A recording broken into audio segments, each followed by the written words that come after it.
Hey guys, so today I've thought of doing something a little bit different.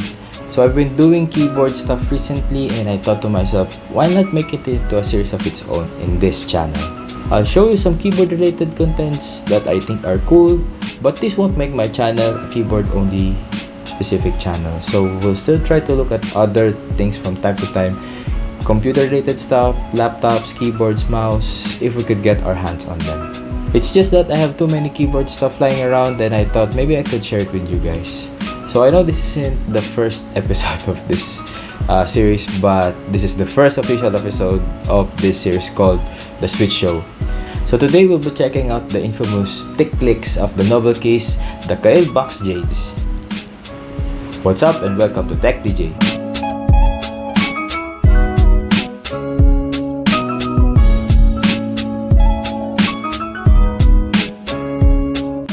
I'll post the specs on the screen, but to summarize, this is a Thicc boy switch. It has a 3.6mm travel distance, a 50 grams actuation force, and 60 grams bottoming out.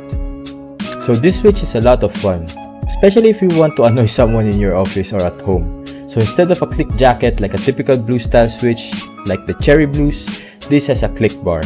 Compared to the Cherry Blues, this feels a lot more tactile, though the travel distance is shorter. The click bars makes 2 clicks on a single key press, one on pressing down, then another on release. The click jacket only makes 1. This one is also a lot louder. Now for those of you that are interested in a lot more silent, smoother switches, this ain't for you. This is a clicky switch. The stem has 2 prongs sticking out on each side. One for the tactile bump for the actuation and the other is for the click bar. This is similar to the Kailh Box Whites. The only difference is the thicker click bar found in the Jades. The sound is louder and therefore making it feel more tactile compared to the Box Whites. So I put the switches in the Hot Swap GK68XS keyboard. So here's the sound test with my other clicky switches.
So that's it. That's the infamous Thicc clicks from NovelKeys Kailh Box Jades. I also have the glorious Holy Panda coming up soon, so stay tuned for that. And as usual, all the links are linked down below in the description. Please like and subscribe, and thanks for watching.